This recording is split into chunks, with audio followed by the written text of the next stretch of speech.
Well, hello and welcome to Charleston, South Carolina with the family. Say hello. The pineapple in Charleston symbolizes wealth and hospitality.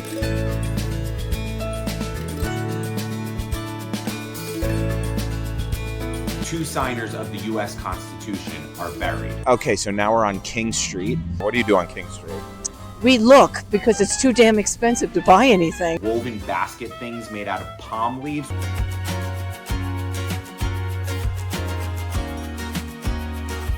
So we ended up at a restaurant called, I can't believe I'm using this phrasing on a YouTube channel.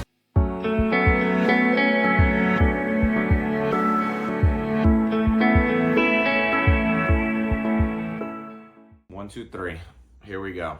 Hello and welcome to another episode of Mantar. Thank you all so very much for coming back. If it's your first time, welcome to the show. And today, my friends, we are traveling down south on the east coast of the United States to the charming city of Charleston, South Carolina. And I absolutely adore Charleston, and I have been there quite a few times at this point, and I thought it would be time to bring you guys along with me. I live in New York City, and from New York, it is about a 2 to 2.5 hour flight gate to gate. So this was a much more local trip for me to take, particularly considering some of the other trips I've taken on this channel, like the last one where I was in South Korea, 13 time zones away. And if you haven't seen my Korea series, definitely be sure to check those out. I was in Seoul, Busan, Gyeongju, and some other fun places. I also have a series from Spain, I have a video from Hungary, and I have some other domestic destinations on this channel. So please check all of that out if you're a travel geek like me after this. So I don't really have much to say up front. I want to get right into it. But first, really quick, your friendly reminder, if you like this content, go ahead and hit that little subscribe button. It is of no cost to you, but it is tremendously helpful to me. Also, leave a like, leave a comment, hit that little notification bell so you do not miss future Mantar videos. I know you don't want to miss future Mantar videos. My next video is going to be also in the United States. I've been on a US kind of domestic trip kick, but it is going to be somewhere completely different from this destination, so stay tuned for that.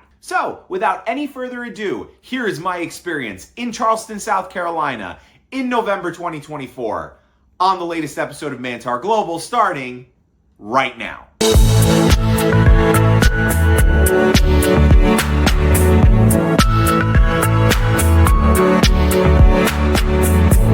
So welcome, my friends, to the Arthur Ravenel Jr. Bridge, otherwise known as the Ravenel Bridge, which connects Mount Pleasant and Charleston, South Carolina. As we were making our way in the car towards the city, I really love this bridge. I think it's so pretty. And across the bridge, we were in the city of Charleston, driving through the city streets. And right away, we were on the charming palm tree lined streets with the very Charleston-esque identifiable buildings and the southern live oaks. So one of the first things you can do when you reach downtown Charleston is you can literally just take a walk, particularly through the French Quarter, where you will see the quintessential southern and very uniquely Charleston style buildings. There are, of course, a plentiful amount of churches, and even they are in the unique sort of southern style. And you could honestly spend hours and hours walking through these cute little streets and kind of get lost in it, and realizing after all that time that all you've been doing is walking. Well, hello and welcome to Charleston, South Carolina, this beautiful southern town,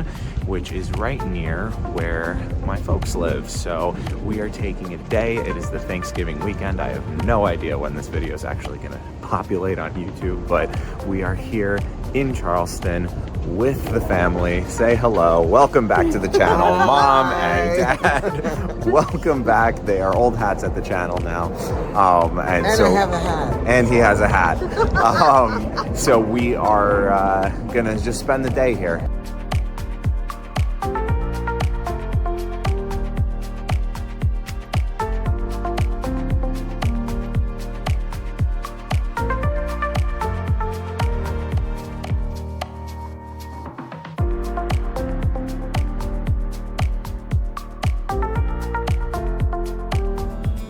But eventually we did wind up walking with a purpose and found ourselves at Waterfront Park, the 8-acre park that spans about a half mile along the Cooper River. Pathway's a little flooded, so we're improvising up on the ledge.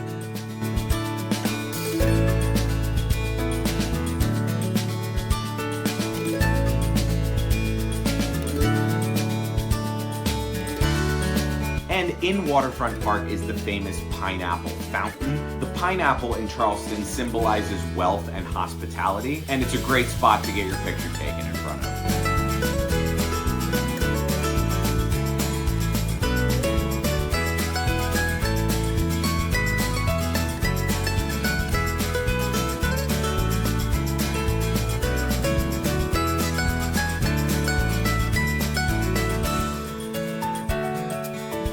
So now we're heading up to the famous Rainbow Row, which is a set of about 13 colorful houses that are, that's why it's called Rainbow, because they're very colorful. But even beyond Rainbow Row, you will find very vibrant colors for most of the buildings around here.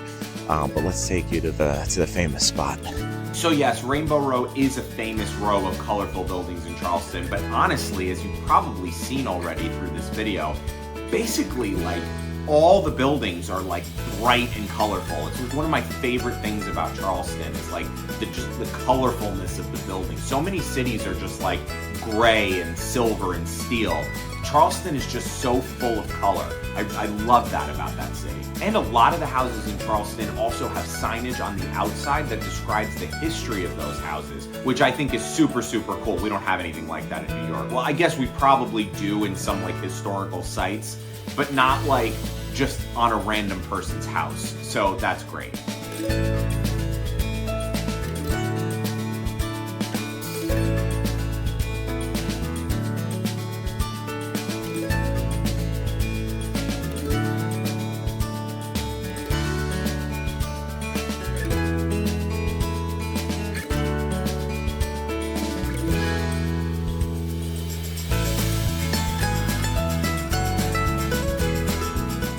One thing I really love about Charleston is that it's very, very into its own history. Like a lot of historical things in the city are preserved. Like for example, St. Michael's Churchyard, where Charles Cotesworth Pinckney and John Rutledge, two signers of the US Constitution, are buried. And if you'd like to see Charleston in a bit more of a touristy way, there are horse and carriage rides all throughout the city. I will leave the link below to Old South Carriage Company. I have never taken the horse and carriage rides, but they seem to be the biggest company offering the carriage tours around the city. So I'll leave that link in the description in case you're interested.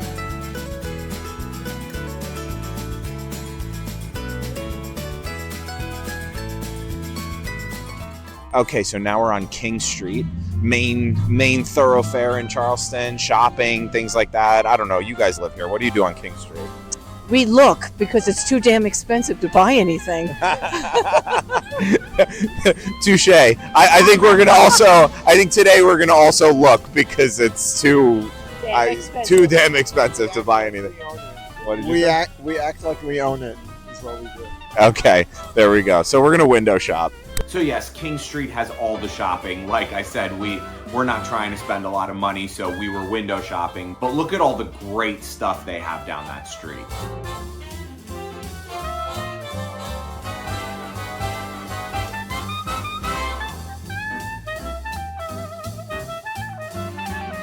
One thing to note is that the sidewalks are pretty narrow in Charleston, and on the weekends, especially streets like King Street and Queen Street can get very, very crowded. So just know you might be in large crowds, particularly if it's a nice season and if you're there on the weekend, things like that. Now, I would be remiss if I didn't mention this. There is a great restaurant in Charleston called 167 Raw, which I would have taken you guys into for dinner, but my parents are not seafood people, so when I was with them, I couldn't go get seafood.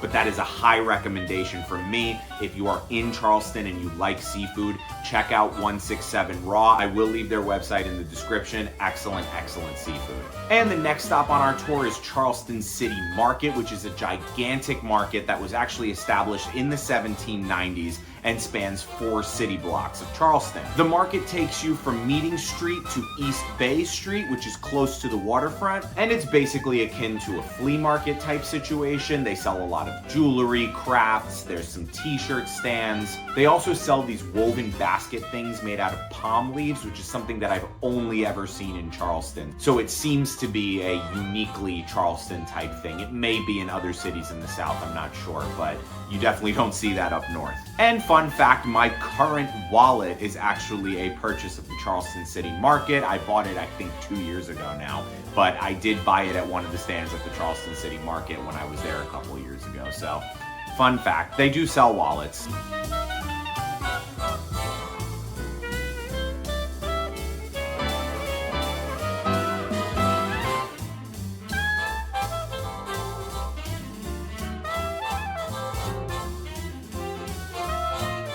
Usually when I make these videos, I'm pretty planned out what I want to do all day, all these fun things to do. But Charleston's like so laid back that we just kind of got here and started wandering around. So we don't even know where we're going to eat dinner yet, but we'll find something. And we've just been wandering, looking at the houses, looking at the market. So it's a different style of things. So yes, after the market, we did keep walking and we did head down Hazel Street, where there is, among all the churches that exist in Charleston, actually an old synagogue as well. So this place is Kahal Kadosh Bet Elohim Synagogue, and it was founded in 1749. This is a historic site in Charleston, but it's kind of cool to see in the South. It's cool because like Charleston is full of churches, but it's also got this old historic synagogue, so good stuff.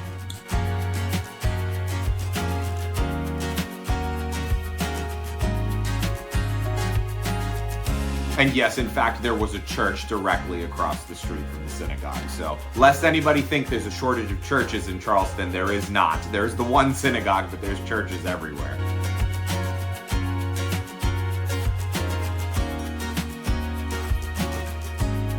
So our next stop was Marion Square.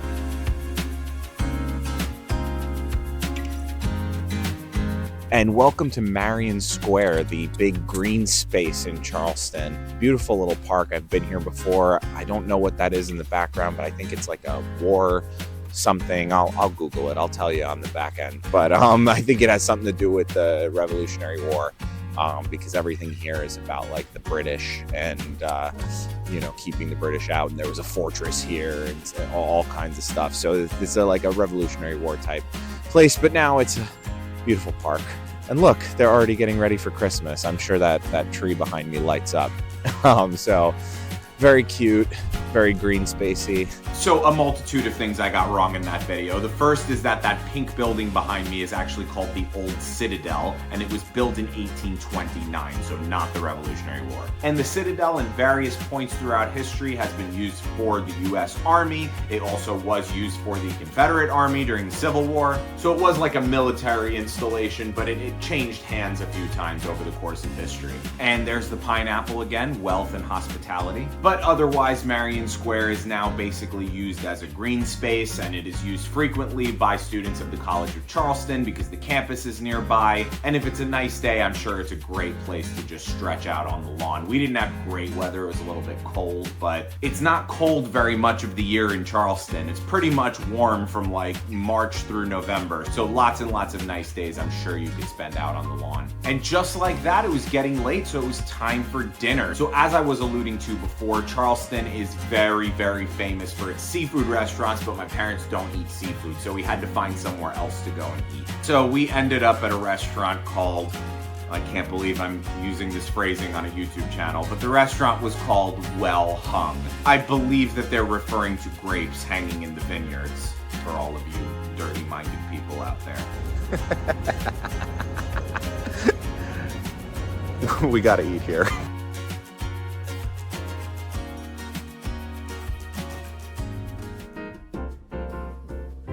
And we started off with an appetizer of the fried green tomato Napoleon, which I'm realizing if you've ever been at least on the southern East Coast, fried green tomatoes is like a classic appetizer. You don't have anything like that up north, but down south you have them all over the place. So this particular one is a cornmeal crusted fried green tomato with crab and roasted red pepper remoulade. But we got it without the crab because, like I said, my parents are not seafood people, but it does usually come with crab. And for our main dishes, I got the slow braised beef short rib with red skin mashed potatoes, seasonal vegetables, and crispy onions. Dad got the margarita flatbread pizza, and Mom got the Cajun chicken pasta with cream sauce, grape tomatoes, garlic scallions, Parmesan cheese, and sliced French baguette. Everything was really good. Love this restaurant, particularly if you're looking for some non-seafood options. This is a great place you can go. It's actually right next to Charleston City Market on Market Street, right in the heart of downtown Charleston. So great little place, definitely recommend. And just like that, it was getting dark out, time to get in the car and make our way home after a lovely day in this beautiful city. And that's gonna do it from Charleston. So I know this was a shorter video and it was not a first time visit, but I really did want to bring you guys along to Charleston. I love that city. And like I said, a lot of my videos are really heavy with itinerary planning, but it's almost like Charleston doesn't need too much of an itinerary. You go to some of the iconic spots, you look at all the beautiful buildings, and the best part about it is that the weather is usually warm. And I know it's funny that I'm saying that because I looked pretty cold in this video, but we were there right after Thanksgiving. It was late November, and pretty much late November through kind of February-ish, the weather can be a little iffy. But other than that, the weather is usually very nice and warm, so you can spend a lot of time outside. And what better place to spend time outside than with those beautiful buildings? Like I said, you could take a carriage ride through the city if you're into something like that.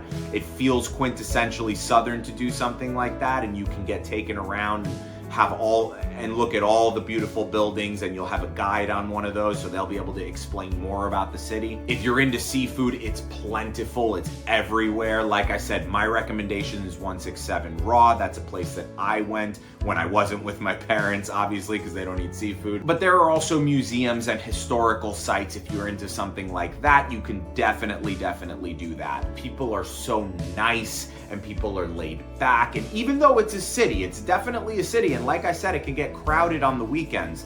It still has this sort of laid back, easygoing feeling about it. I have to say the city of Charleston is very clean. The streets are not particularly dirty. I love that when I see that in a city, particularly in the US. And if you're just there for a day or two and don't have a huge itinerary planned out, there are so many shops and restaurants and coffee places. You will not get bored going into all the different stores. King Street is very long, and King Street, like I said, is the main thoroughfare with all kinds of different stores.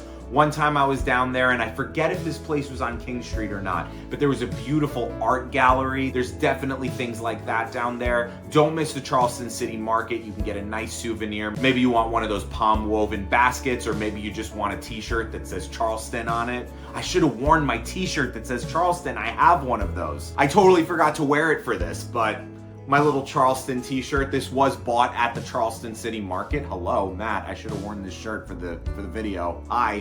But anyway, yeah, it was a really nice day out, and I definitely recommend that city to anybody who wants to see really like Southern charm in the US. I actually made a video in the early days of this channel about Savannah, Georgia, and I have to say, while I did love Savannah and it was very charming in its own way, I actually think I prefer Charleston. I think the buildings are just prettier. I think the aesthetic is prettier. I think a lot of people think of Savannah, Georgia for a Southern town. And don't get me wrong, you should go to Savannah. Savannah's really cool.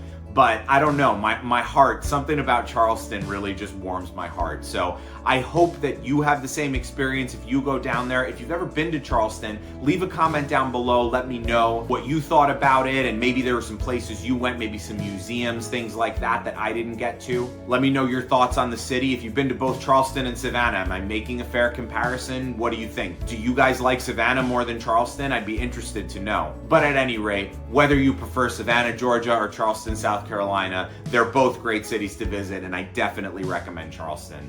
So that's really all she wrote for this one. Like I said, my next video is going to again be in the US. Actually, I have two videos coming up in the US in the same sort of region, and I'll leave that as a surprise for now. But as I mentioned, it's going to be very different from the Southern East Coast. So stay tuned for that. I think we're gonna have fun with that one. And if you're new to this channel, welcome. I'm so happy to have you here. Thank you so much for watching. If you're interested in more travel, like I said, I have a whole international series from Korea and from Spain. I also have a video from Mystic, Connecticut, which I took with one of my best friends. And that's a great spot in the Northeast if you're looking for something in that part of the United States. And I will link that video right here at the end of this video. And like I said, stay tuned for more Mantar Global in the United States coming up. But until then, and until we meet again, Everyone out there in YouTube land, have a wonderful afternoon, evening, night, morning, whatever time of day you're watching this. I love you all very, very much, and I will see you elsewhere in the United States in the next one. Bye-bye.